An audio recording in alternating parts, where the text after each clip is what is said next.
Olá, amigos da internet, irmãos de ideal espírita, aos nossos companheiros do Núcleo de Fraternidade Francisco de Assis, do Instituto Alvorada Nova, o nosso boa noite, desejando a todos muita paz, saúde e alegria no coração.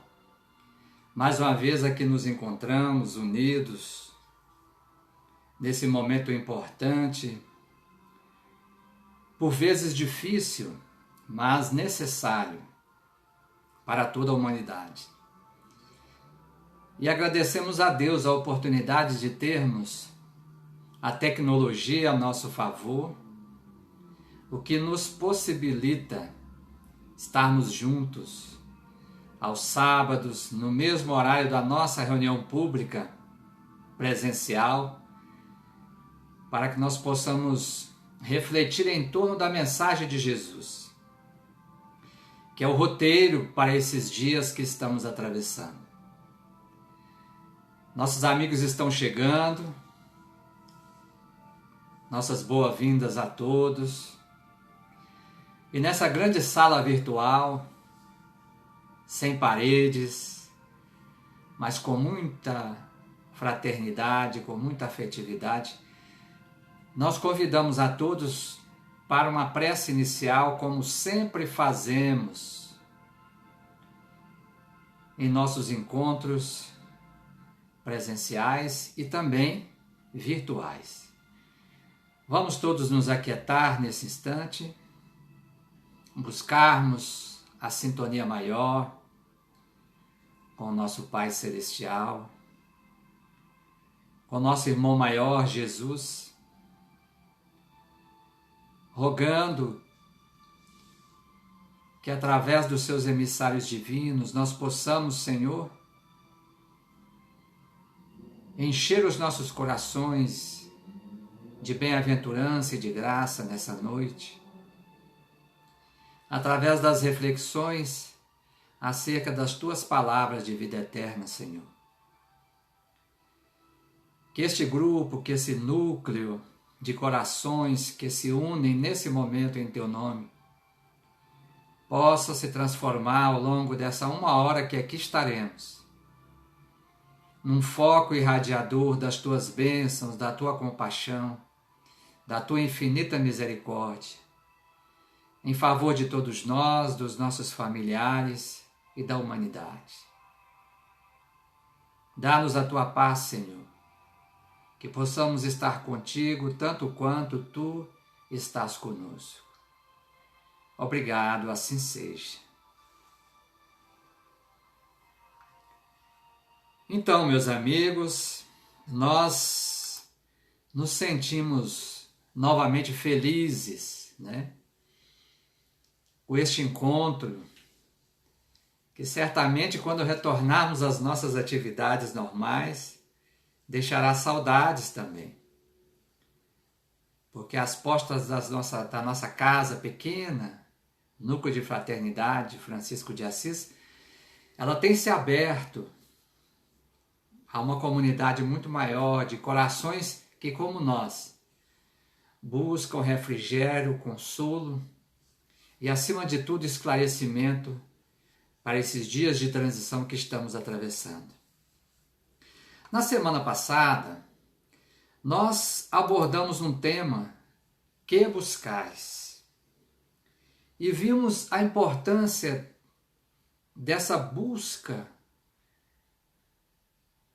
em relação à nossa essência divina e de como existe um conflito dentro de nós entre a nossa personalidade, o nosso ego, vocês devem se lembrar, e o nosso ser divino, como diria Leon Denis. Então, é sobre esse conflito que nós vamos falar hoje. Esse conflito que Paulo chamou de o bom combate. E para isso nós pegamos uma lição do livro Pão Nosso, de Emmanuel, a lição 136, que chama exatamente conflito. e vamos ler a lição e aos poucos tentar utilizar aquilo que o próprio Emmanuel nos disse, a chave, que é a doutrina espírita, para que a porta dos ensinamentos de Jesus se abra e nós possamos beber desse roteiro para as nossas vidas. A lição começa com Emmanuel comentando um versículo de Paulo, Romanos, capítulo 7, versículo 21, que diz assim: acho então esta lei em mim. Quando quero fazer o bem, o mal está comigo. Ele depois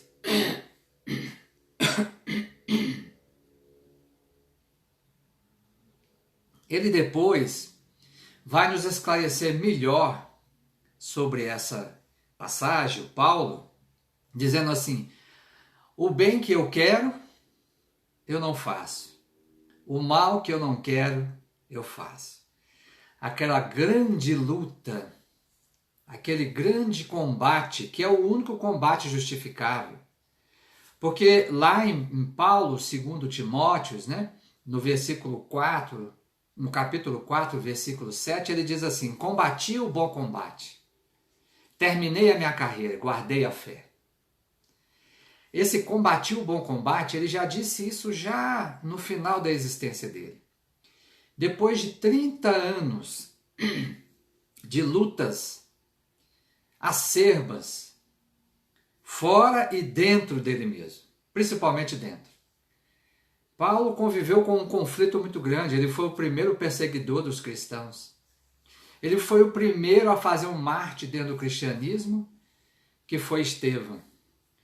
E ele carregou isso, que ele até chamava de um espinho na carne, de modo que ele, ao invés de se assentar à beira da estrada e chorar, ele transformou essa circunstância em uma bandeira que ele desfraldou para poder se transformar de vaso escolhido por Jesus em apóstolo da divulgação do Evangelho, que levou Emmanuel a chamá-lo de bandeirante do Evangelho. Então ele, mais do que ninguém, tem propriedade para falar desse conflito dentro de nós.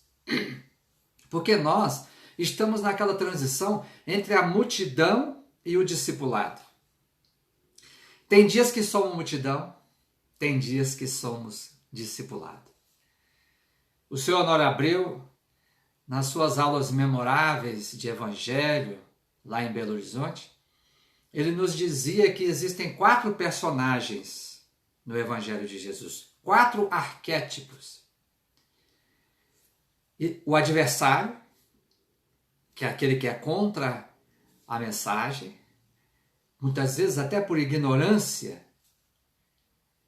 A multidão, que é aquela mesma que quer a mensagem, mas em troca de alguma coisa, quer barganhar com Deus. A multidão é aquela mesma que aplaudiu Jesus na entrada de Jerusalém, no domingo de Ramos, e na quinta, sexta-feira já estava pedindo que ele fosse crucificado. E o discípulo, que é aquele que se esforça para domar as suas más inclinações e se destacar da multidão e começar a assumir a sua vida sob o roteiro das palavras de vida eterna do Cristo. E o apóstolo, esse nós ainda estamos muito longe. O apóstolo é aquele que transformou a vida no próprio Evangelho. Ele é uma carta viva da mensagem de Jesus, como diria o próprio Paulo. Então nós estamos nessa luta entre o ego e o ser divino, entre a multidão e o discipulado. E é por isso que nós vamos refletir sobre esse combate hoje, não é? E nesse combate, no livro Palavras de Vida Eterna, lá no capítulo 148, Emmanuel diz assim: no combate nós visamos os inimigos externos, o combate. Brandimos armas, inventamos ardis, usamos astúcias, criamos estratégias e, por vezes, saboreamos a derrota de nossos adversários. Que triste isso. Entre alegrias falsas, porque essa alegria de saborear a derrota do outro é ilusória, ignorando que estamos dilapidando a nós mesmos. Esse é o combate. Agora ele vai falar do bom combate. No bom combate, dispomos-nos a lutar contra nós próprios, assestando baterias de vigilância. Orai e vigiai, né? Mas não é orar e vigiar a vida do outro, não. Não é vigiar a nós mesmos, né? Assestando baterias de vigilância em oposição aos sentimentos e qualidades inferiores que nos deprimem a alma. O combate com os outros chumba-nos o coração à crosta da terra, em aflitivos processos de reajuste na lei de causa e efeito. O combate nos prende à retaguarda, porque criamos laços, engendramos circunstâncias e a lei de causa e efeito atua.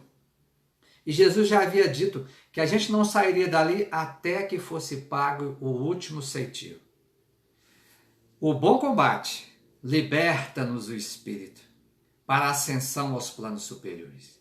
É por isso que é tão importante para nós fazermos uma avaliação das nossas vidas, meus amigos. Como é que nós estamos? Realmente a gente está disposto a vencer a si próprio? A iniciarmos esse bom combate?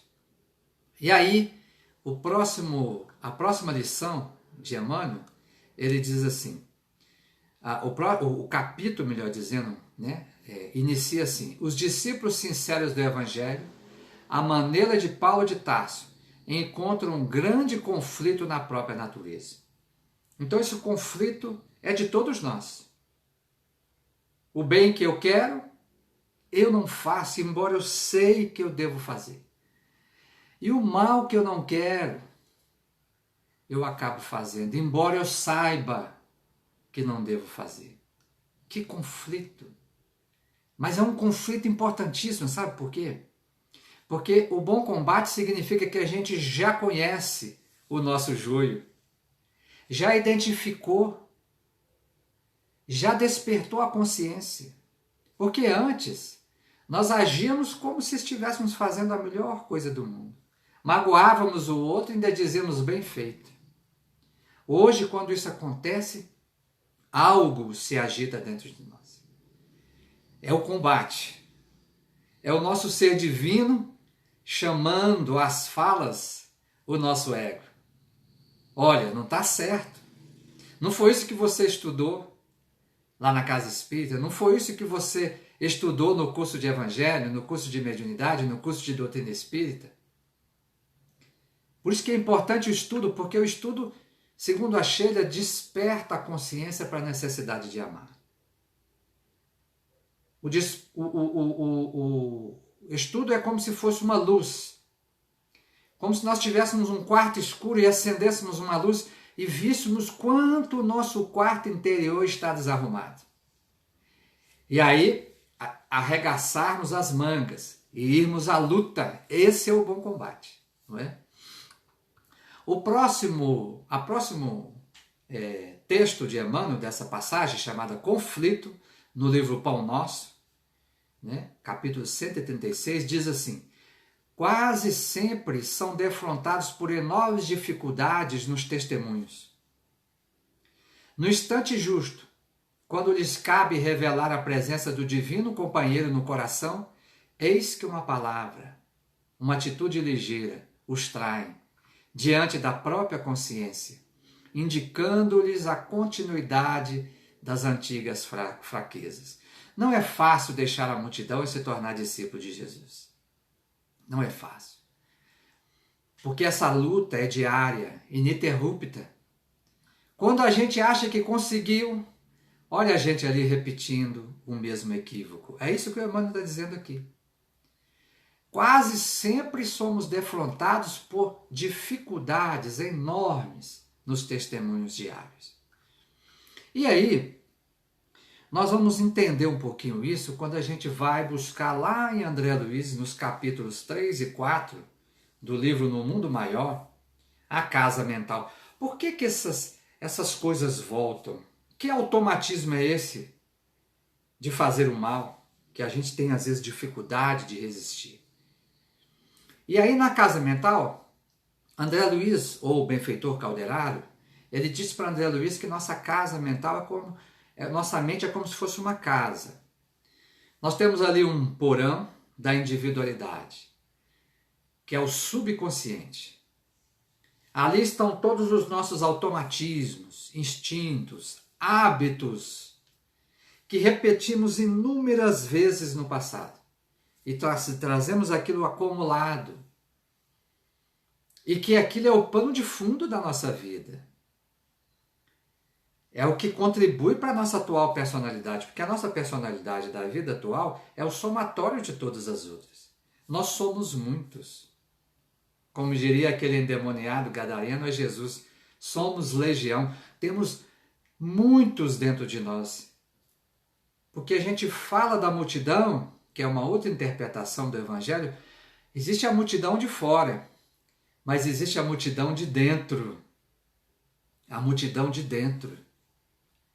E ela quer manter os hábitos e os automatismos que nós repetimos invariavelmente e que foram a causa das nossas infelicidades hoje, pela lei de causa e efeito. E aí temos depois, como se fosse o térreo da casa, o consciente.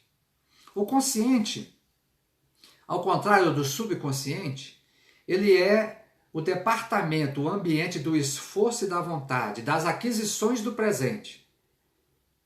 Então é como se fosse nossa oficina na vida atual. O consciente é onde eu posso trabalhar as minhas questões do passado, quando elas vêm à tona. É no consciente que eu consigo fazer uma avaliação do trigo, que eu já conquistei, das minhas virtudes, e do joio que eu ainda tenho, que transformar em trigo ou ceifar, como já diria a parábola. É no consciente que eu tenho as oportunidades da reencarnação, de refazer antigos e tortuosos caminhos, mas também de fazermos novas conquistas. Porque tudo que eu faço no consciente, no térreo da casa, vai para onde depois? Vira passado. Vai para o meu subconsciente. As minhas ações de hoje se transformam nas sementes do meu futuro. Porque se eu faço o bem, me esforço por ser uma boa pessoa, por domar as minhas más tendências, eu estou semeando para o porvir. Porque no porvir, numa vida futura, eu não terei tantas dificuldades, porque eu já semeei nessa. Assim como nessa vida agora, as dificuldades vêm em razão da má semeadura do meu passado. E existe ainda um outro andar, que é o sótão, que é o superconsciente. É onde estão os planos e ideais, o vir a ser, o ser divino que nos tornaremos. É de onde nós captamos a inspiração. Se os problemas, se o móvel, vou usar uma metáfora aqui, se o móvel que está precisando de uma reforma é retirado do subconsciente do porão e colocado na oficina do térreo, quem nos dá inspiração sobre como reformar esse móvel é o superconsciente, que está aqui na região dos lobos frontais. Nós acessamos esses compartimentos que falam da nossa essência divina através de quê? Da oração, das boas ações. Toda vez que eu oro, toda vez que eu faço um gesto de caridade, eu acesso essa minha região e trago inspirações que me norteiam a vida do agora. Jesus já sabia disso. Por isso que ele disse a cada um segundo as suas obras. Por isso que ele nos deu um roteiro para como caminhar no consciente, no presente, no agora. Para que a gente possa abrir a nossa visão, enxergarmos mais longe aquilo que nos tornaremos. E ele é o modelo. Kardec diz isso, Jesus é o arquétipo humano. Aquele vir a ser. É onde todos nós estamos destinados a nos tornar. Porque temos a semente do divino em nós. Então, gente, é aí que começam os conflitos. Quando a criatura que está no presente, no térreo, abre-se para essa inspiração da mensagem de Jesus, ele já não quer mais repetir os automativos que vêm do porão, que sobem para o térreo da casa. Ele não quer mais. Ele quer se reformar. É a famosa reforma íntima. Ele quer fazer aquilo que Paulo disse, né? Um homem novo em Cristo. Embora o homem velho esteja ainda presente em nós. Com essa definição, o benfeitor Calderaro nos mostra que nós temos passado, presente e futuro dentro de nós. Então a chave da nossa felicidade ou da nossa infelicidade está na nossa mão. É por isso que esse combate é tão importante e depende de nós, não é? Aí o Emmanuel continua dizendo assim, a maioria de nós, quando a gente chega nessa situação em que o bem que eu quero eu não faço e o mal que eu não quero eu faço, e aí eu repito aquilo de novo, eu não consegui ainda ter a capacidade de não fazer, de não repetir aquele equívoco, que eu venho repetindo ao longo de uma fileira de encarnações passadas, inclusive que levou Emmanuel a dizer que nós não precisamos fazer terapias de vida passada, a não ser que seja um caso realmente de saúde. Porque basta olhar as nossas fragilidades, as nossas tendências e saberemos quem fomos, onde nós erramos, onde nós nos equivocamos.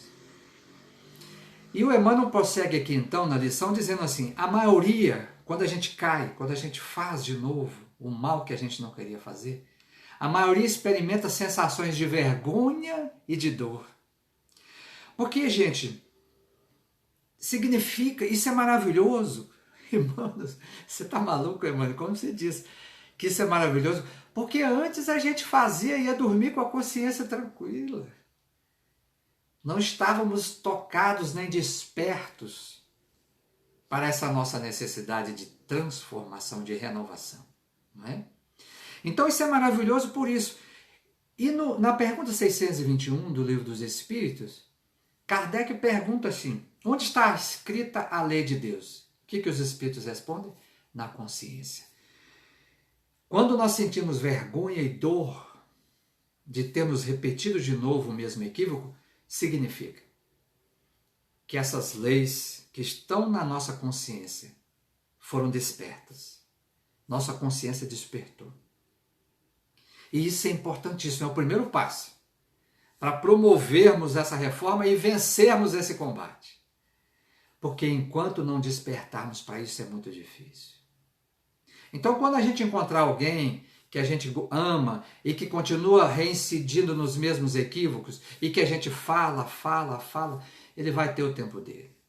O que nós podemos fazer agora é orar por esse irmão. Porque ele vai bater no muro da lei. E a lei vai despertar. Através de quê? Da dor. A sua consciência. E temos que estar ali próximo para poder ampará-lo. Assim como somos amparados pelos que estão acima de nós.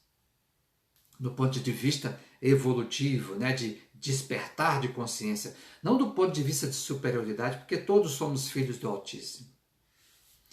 Então, nós entendemos o que Lucas diz, lá no versículo 12:48, o apóstolo Lucas, o evangelista Lucas, ele diz, a todo aquele que muito foi dado, muito lhe será requerido. E ao que muito foi confiado, ainda mais lhe será pedido. Isso é a responsabilidade. Isso que nós estamos fazendo aqui é alargar o nosso horizonte, ampliar a nossa faixa de ação, abrir novas possibilidades.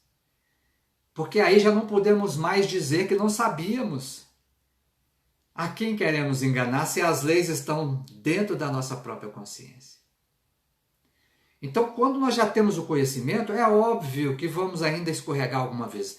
Mas a incidência do acerto vai cada vez se tornando maior. E o Emmanuel diz uma frase belíssima. Eu adoro essa lição. A lição 70 do livro Fonte Viva chama Solidão. Nós estamos numa espécie de renascimento, nós e o planeta. Aliás, os espíritos dizem isso no Gênesis, no capítulo 18 da Gênesis de Allan Kardec. A Terra está num parto, o parto de uma nova civilização. Eles falam assim, não são as entranhas do planeta, são as entranhas da humanidade que estão convulsionadas.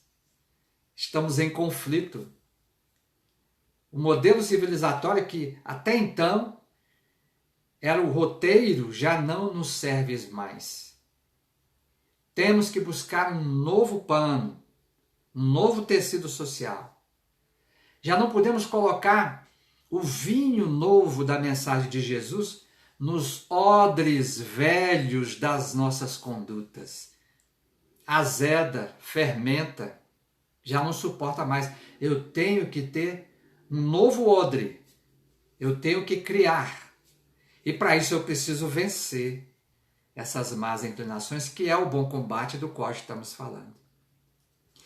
E ele diz assim, choras, indagas e sofre. Contudo, que espécie de renascimento não será doloroso? Olha, que espécie de renascimento não será doloroso? E porque é muito difícil o ego perder a supremacia dele na nossa vida. Perderá. Por isso que Jesus falou, aquele que perseverar até o fim, receberá a coroa da vida. A coroa da vida é a nossa libertação. É deixarmos o homem velho para trás e passarmos a viver dentro da dinâmica do homem novo, onde a vontade do Pai se faz e não a nossa. E lá no livro da Esperança, o Emmanuel diz ainda, recorda, porém, que pacificação e reajuste são recursos de retorno à tranquilidade e à estrada certa. Entretanto, recuperação e paz, ou seja, reajuste e pacificação íntima, em nós reclamam reconhecimento do dever a cumprir. Temos um dever a cumprir. Viemos para o mundo com uma tarefa, a maior de todas elas, a nossa melhoria, a nossa renovação, a nossa transformação. O relacionamento de uns com os outros, e agora a família está em alta, é exatamente para isso. O outro, então, sobre esse aspecto, se torna uma porta aberta para a nossa renovação. E não um empecilho ou um obstáculo no nosso caminho. Confirmando o que o Emmanuel diz no livro Fonte Viva, que os nossos adversários, em verdade, são instrutores do nosso cotidiano. Eles nos mostram os pontos que ainda temos a melhorar. Por exemplo, a impaciência mostra que eu tenho que trabalhar a paciência. Por exemplo, a maledicência mostra que eu tenho que trabalhar o quê, gente? A capacidade de espalhar um verbo de esperança, de verdade, em tudo que a gente fizer. Emmanuel segue dizendo, alguns atribuem as quedas à influenciação de espíritos maléficos e geralmente procuram o inimigo no plano exterior, quando deveriam sanar em si mesmos a causa indesejável de sintonia com o mal. A gente tem essa tendência, né? Nós todos militamos durante séculos no seio das igrejas cristãs. E esses atavismos dos demônios, do inferno, nós trouxemos isso conosco para dentro da doutrina espírita. O inferno se transformou num umbral. Então a gente quer fazer o bem para não ir para o umbral. Quanta infantilidade nossa. O demônio se transformou no irmão que a gente diz obsessor. Mas que se hoje é um credor, é um cobrador nosso, no passado foi vítima de todos nós. Então, em verdade, não existe algo fora que me leve a repetir os mesmos equívocos. A tendência está dentro de mim. O automatismo foi eu que criei. E eu preciso renovar isso, transformar isso. Isso é que é bacana.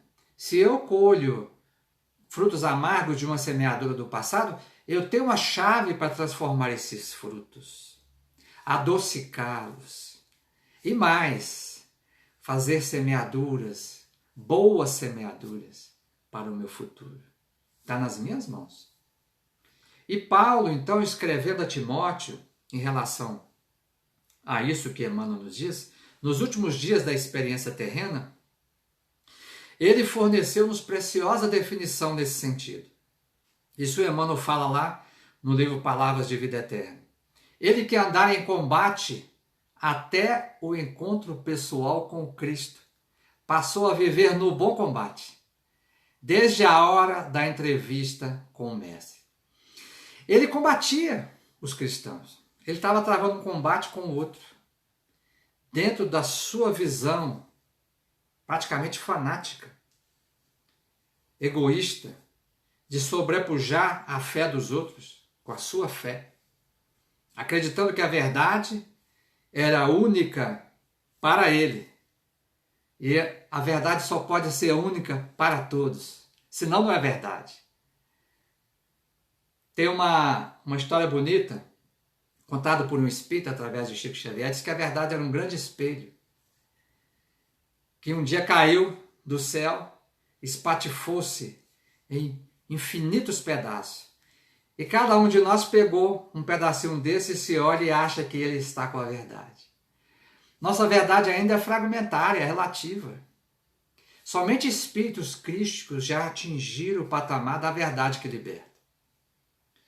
E nós precisamos então segui-los como modelo e guia, para que a gente também comece a entender essa verdade que liberta, conforme nos disse Jesus.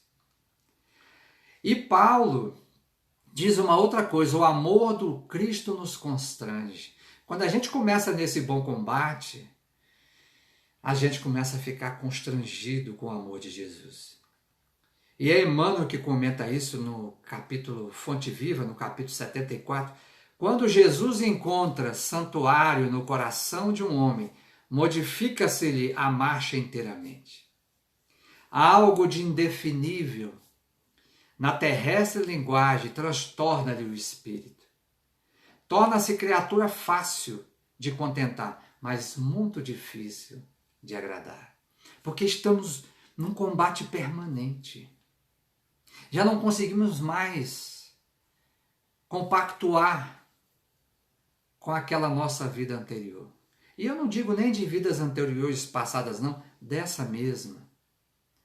Já não conseguimos mais ter alegria, satisfação nos velhos hábitos. Aquelas pessoas com as quais a gente convivia, já nos sentimos mais confortáveis com ela e começam a aparecer outros. Os amigos da casa espírita, da tarefa, que vão se tornando a nossa nutrição. Isso significa, meus amigos, que a gente está caminhando nessa luta. Mas também não podemos achar que já atingimos o ápice. Não, ainda não fomos testados. Ainda não chegamos nos testes cruciais das nossas existências. Existem questões da nossa vida kármica que só em outras encarnações adiante é que poderemos nos defrontar com ela. São frutos kármicos que ainda estão verdes, não teríamos, não suportaríamos ainda nos deparar com ele. Mas os de agora já podemos. E isso é que é importante. Não é? E aí nós vamos ver uma coisa interessante. O porquê desse afastamento. O porquê dessa dificuldade. Paulo, apóstolo, no Livro dos Espíritos, na questão 1009, ele diz assim: gravitar para a unidade divina, eis o objetivo, a finalidade da humanidade. Nós só estamos nessa situação porque deixamos de gravitar em torno de Deus. e passamos a gravitar em torno de nós mesmos, num processo que nós chamamos de egoísmo, que tem o seu irmão gêmeo, o orgulho. E por isso é que sofremos. Mas quando nós despertamos, é preciso sermos humildes. É preciso exercitar, porque Emmanuel, no capítulo 24 do livro Pensamento e Vida, diz, o capítulo 24 é sobre humildade. Ele diz, a ausência da humildade, ele é tão bondoso e generoso conosco, né? Ele chama o orgulho de ausência de humildade. A ausência da humildade é que conduziu a humanidade a esse estado de coisas que estamos. E ela nos atinge, cria uma tensão psíquica, por quê? Porque a gente quer que a vida se curve para nós. Isso não vai acontecer. Nós é que temos que nos curvar para a vida.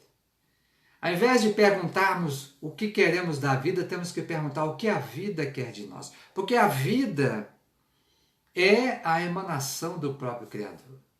Senhor, o que tu queres? Paulo fez isso quando ele caiu literalmente do cavalo, não é? Na estrada de Damasco. Ele não ficou chorando sobre o leite derramado, com culpa pelo que ele havia feito com Estevão, com Abigail, com os demais cristãos.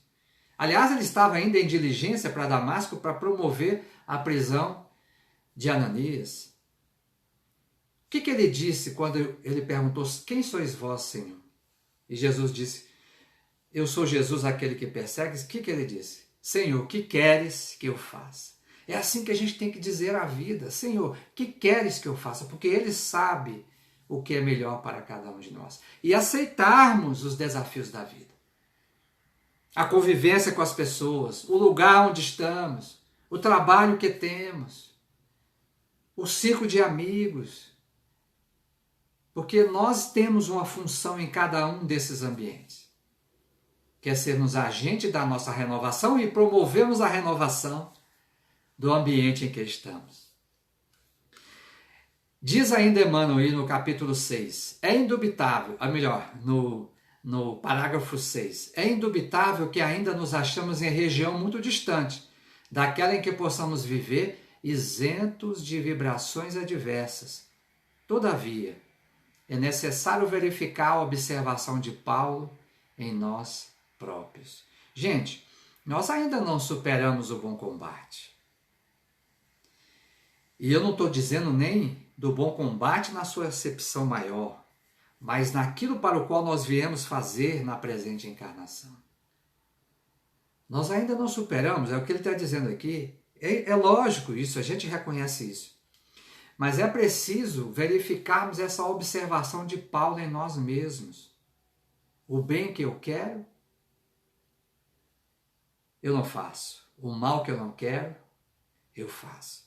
Temos que começar a mudar. Mudar a conjugação disso. Temos que começar o bem que eu quero, eu agora faço. O mal que eu não quero, eu agora não faço. Ok, vamos claudicar, vamos deslizar algumas vezes, mas nós vamos ver aqui que temos a chave para isso. Conseguiremos fazer isso. A doutrina espírita nos diz isso. Então, lá no Livro dos Espíritos, na pergunta 907, Kardec pergunta assim, será substancialmente mal o princípio originário das paixões, embora esteja na natureza? Ele está falando das paixões. As paixões é um dos degraus do nosso processo evolutivo. Aí os Espíritos dizem assim, não, a paixão está no excesso, de que se acresceu a vontade. Visto que o princípio da paixão, que ele dá origem, foi posto no homem para o bem. Tanto que as paixões podem levá-lo à realização de grandes coisas. O abuso que dela se faz é que causa o mal. Então essa energia que Paulo tinha, ele era um apaixonado pela lei, e Estevão percebeu isso, porque já quase suspirando nos braços de Abigail, ele falou, minha irmã, não fique assim. Paulo, imagine, se ele fosse capaz de fazer isso pela lei de Moisés, imagine o que ele não fará quando conhecer Jesus. O que nós temos que fazer é dominar, é controlar esses impulsos, essa impulsividade de fazer, de realizar, de querer, de desejar.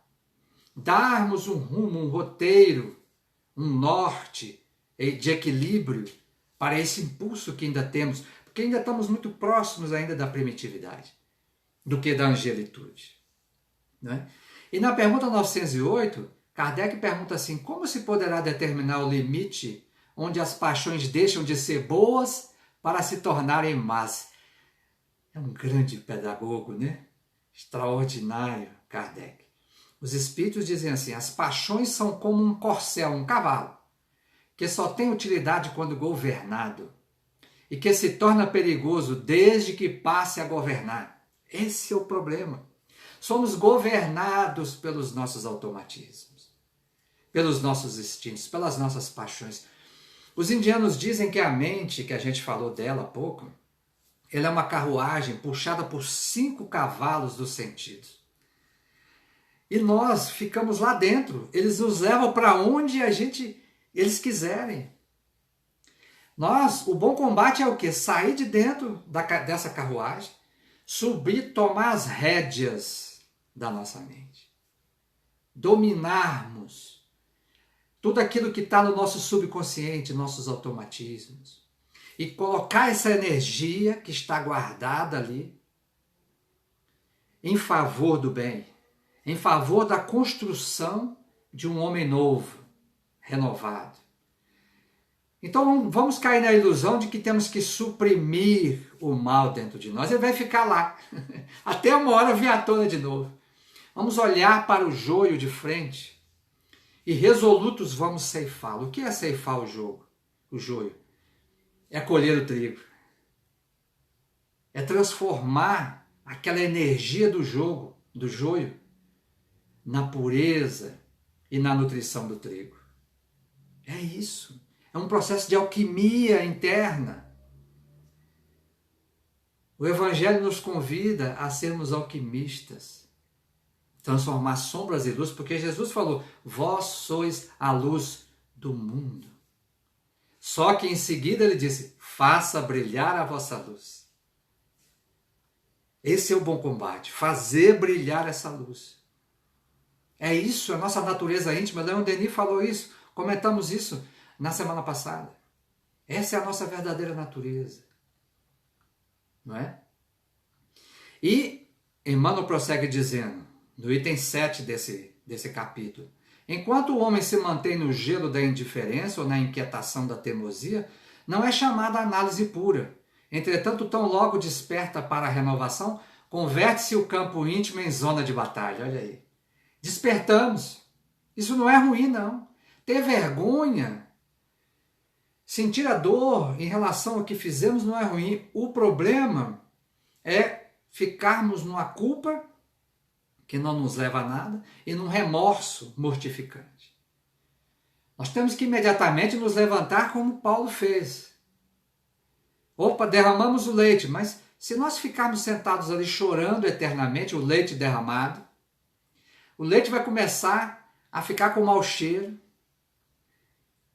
e não vamos resolver nada. Então temos que levantar, buscarmos um pano, uma água, uma vassoura e limparmos. Esse é o combate. E somos capazes, porque senão não estaremos aqui, ainda mais numa época como essa. Né? E aí, como a gente faz isso? A pergunta 909 do Livro dos Espíritos dá a dica. Poderia sempre o homem, pelos seus esforços, vencer as suas más inclinações? Olha aí. Sim. E frequentemente fazendo esforços muito insignificantes. Hã? Como assim? Os Espíritos disseram isso. Disseram, está escrito aqui. Podem conferir aí. Poderia sempre o homem, pelos seus esforços, vencer as suas más inclinações? Sim. E frequentemente fazendo esforços muito insignificantes. Agora vem o restante. O que lhes falta é a vontade. Quão pouco dentre vós fazem esforço? Vontade. Essa é a chave do nosso estudo. É a chave para vencer o bom combate. É a maior arma nesse bom combate. Nós temos cristalizações que trazemos de vida passada. Você se lembra? de alguns chavões que tem por aí, bateu, levou, não levo desaforo para casa, dou um boi para não entrar numa briga e uma boiada para não sair, eu nunca volto atrás na minha palavra, não queira me ver com raiva, não tenho papas na língua, os fins justificam os meios, eu nasci assim, eu cresci assim, eu sou mesmo assim, vou ser sempre assim, é o complexo de Gabriela. Essas coisas são cristalizações, é um vinho velho. Como? Jesus nos convidando para transformarmos em odres novos, como eu vou continuar com esse vinho velho? Eu preciso mudar. Quem é da época do long play aí, do LP, vai lembrar. Eu preciso sair do lado B e passar para o lado A, porque o lado A eram as melhores músicas, vocês lembram? As que faziam mais sucesso eram do lado A. Eu preciso virar esse jogo, esse combate. E aí, ele diz assim, contra a aspiração, isso é Emmanuel já, bruxuleante do bem, no dia que passa, levanta-se a pesada bagagem de sombras acumulada em nossas almas, desde os séculos transcorridos. Indispensável, portanto, grande serenidade e resistência de nossa parte, a fim de que o progresso alcançado não se perca. Não vamos perder essa encarnação, meus irmãos. Não podemos. Segundo os benfeitores espirituais, ela significa um salto quântico na nossa evolução. O que nós podemos conquistar agora, em razão da transição que atravessamos, e transição implica em dificuldades, mas implica em recursos que nós nunca tivemos antes na face da Terra. Não só o Cristo planetário está envolvido nesse processo da transição, como todos os Cristos do sistema solar, inclusive o Cristo solar. Seres de outras plagas, de outras galáxias, com as quais, segundo André Luiz, guardamos afinidades profundas, estão conosco. Quantos capelinos ainda existem aqui? O pessoal de capela também está emitindo as suas melhores vibrações em nosso favor. Então, os recursos estão a mancheias, é como se fosse uma chuva. E a gente dizendo que está com sede. É preciso abrir os olhos, despertar. Estamos mergulhados na graça de Deus. Então, sabemos que temos um passado, como ele diz aqui, uma pesada bagagem de sombra. Mas uma velinha na escuridão ilumina. A aspiração bruxuleante do bem tem dificuldades, por isso que a gente cai e levanta. Por isso que o bem que eu quero, eu às vezes não faço, e o mal que eu não quero, às vezes eu continuo fazendo. Mas é preciso caminhar, é preciso avançar. E essa vontade, ela domina a mente que nós falamos lá atrás. Domina.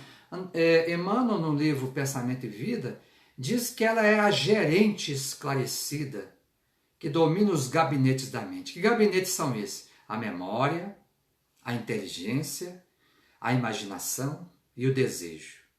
Olha, se eu tenho uma vontade que domina memória, eu posso simplesmente resistir a qualquer memória de algo que há 20, 30 anos atrás era bom para mim, mas hoje já não é mais.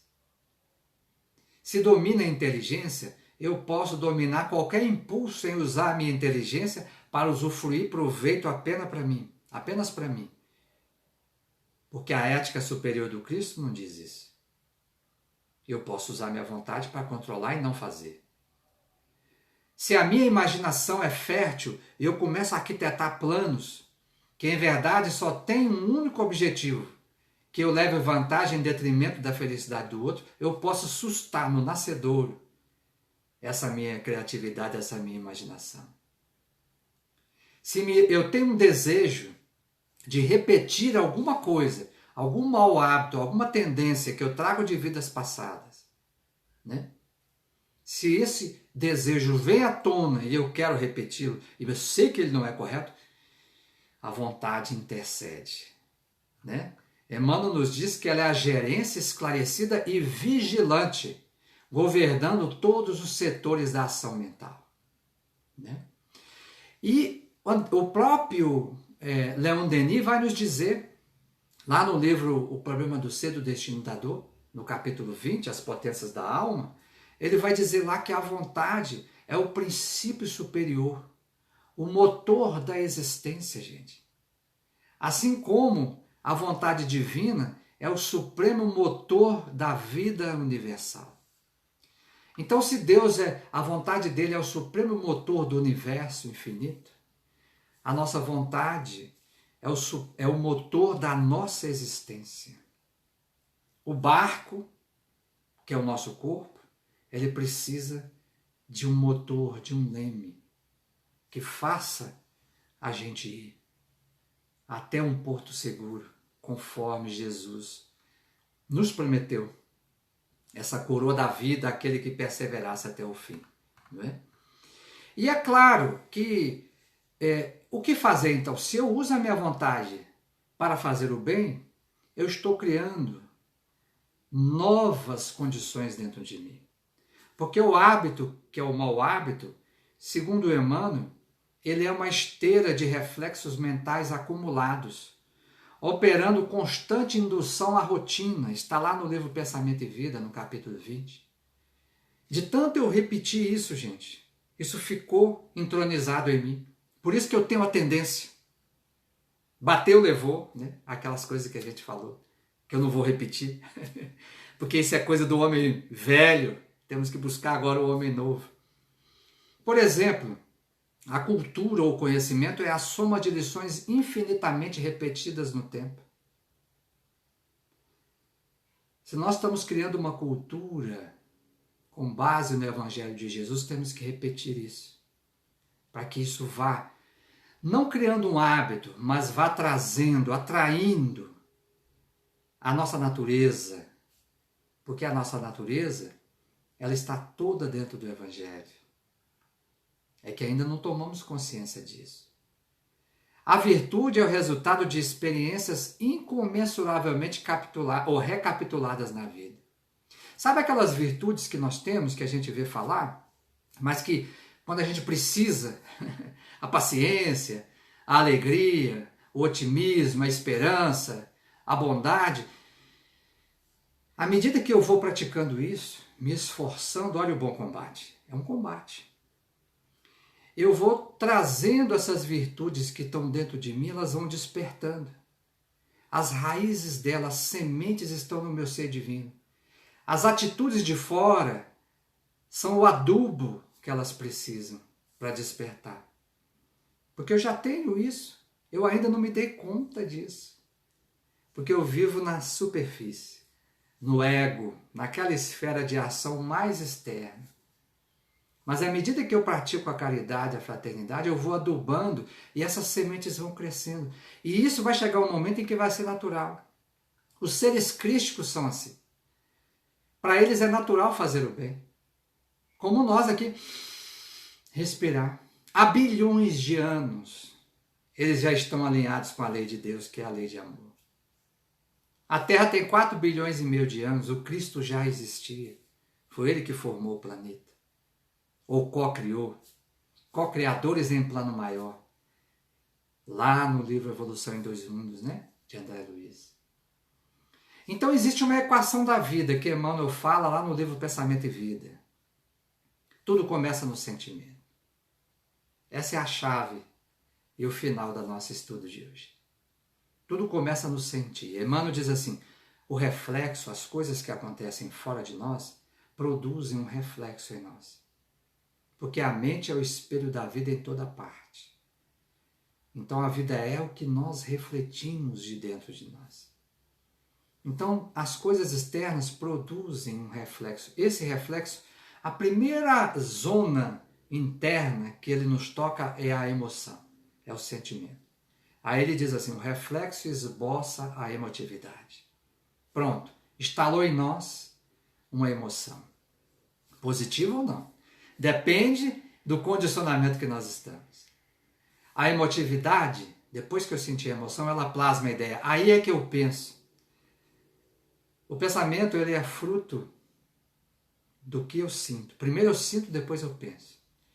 A ideia determina a atitude e a palavra, que comandam as ações.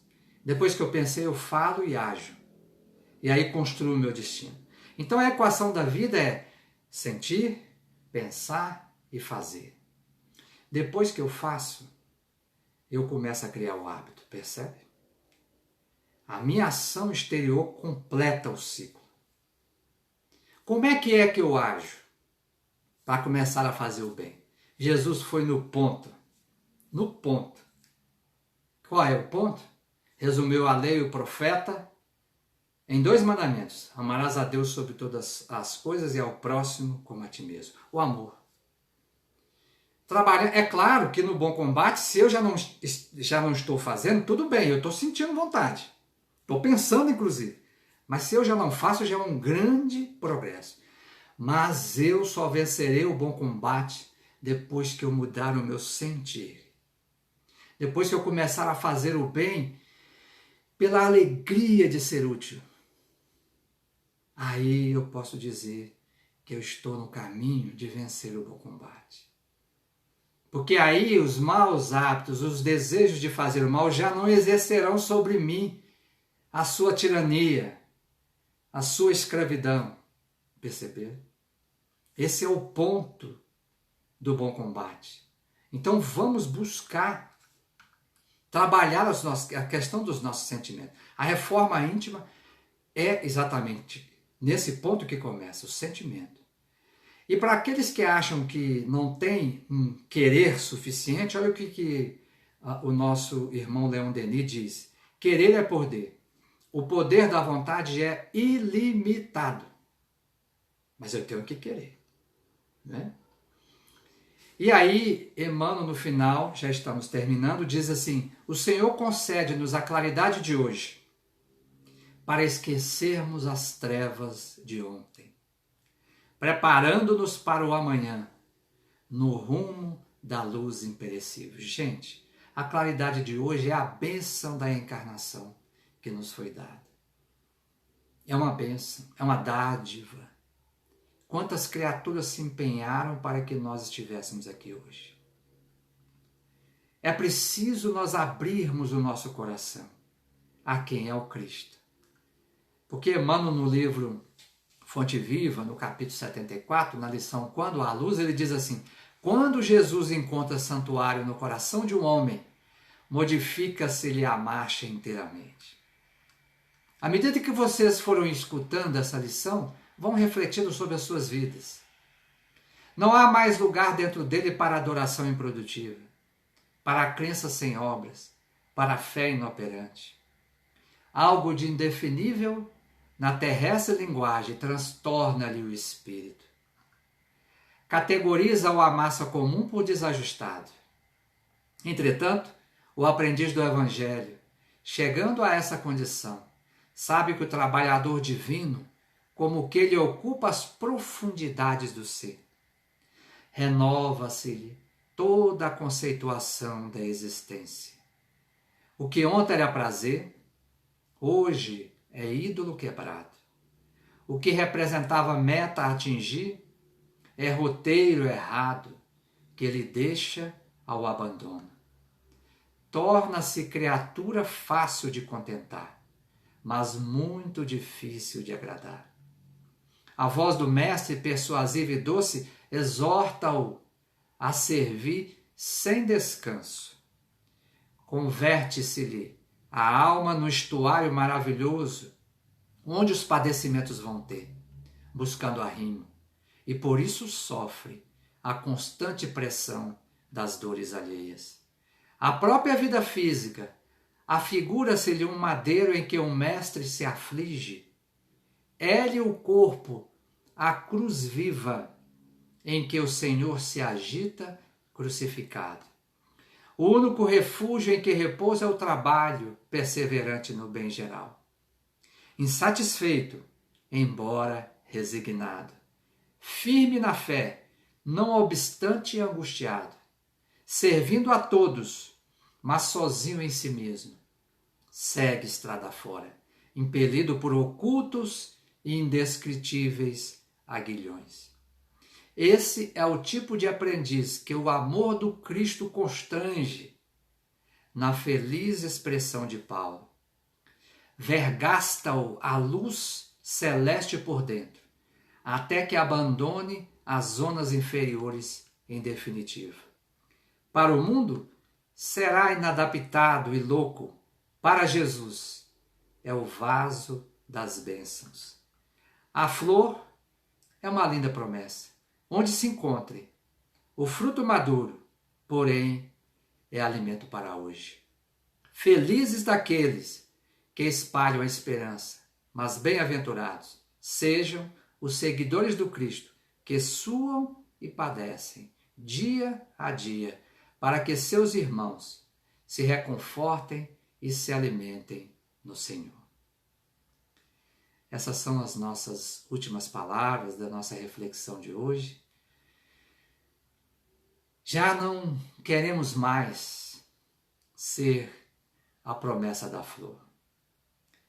O Cristo nos convida a sermos frutos maduros que possam saciar a nossa fome de bem-aventurança e a fome daqueles que se achegam a nós todos os dias, a começar da família que temos dentro do nosso lar. Que a bondade de Jesus nos abençoe através das nossas atitudes e da nossa sincera vontade, a partir de hoje, de melhorarmos, de vencer o único combate justificável, aquele contra nós mesmos. Vamos fazer a nossa prece de agradecimento. Aqueles que tiverem e quiserem colocar um copo de água, uma jarra para fluidificar, podem fazê-lo. Vamos pedir a Jesus nesse instante. Há muita dor no mundo, sofrimentos físicos, mas sobretudo sofrimentos morais. Vamos rogar ao excesso médico das almas, que possa, Senhor Jesus, do oceano inesgotável da Tua misericórdia infinita, descer, Senhor, sobre todos os que sofrem, os que estão em família, os que passam a prova da solidão, aqueles, Senhor, que estão nos hospitais, nos manicômios, nos presídios, nos leprosários, Senhor.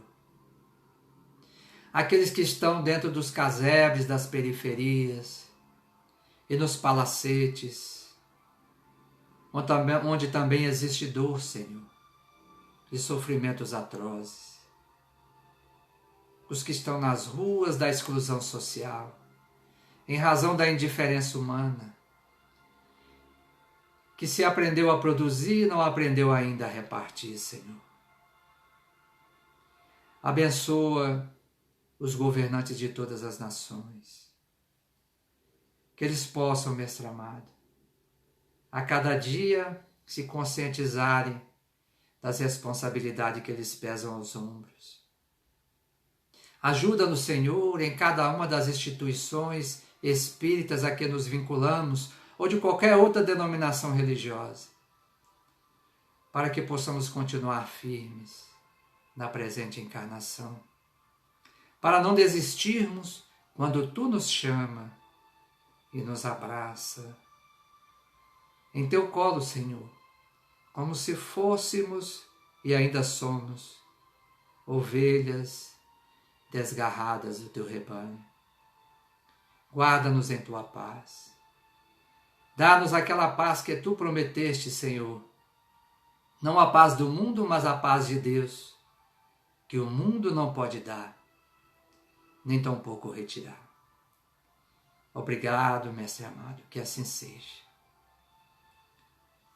Agradecemos a todos a oportunidade desse momento e rogamos a todos que possamos continuar firmes, juntos, mente e coração, em torno dessa grande renovação que Jesus nos oferece nesses dias. Paz, saúde e alegria a todos. Muito obrigado.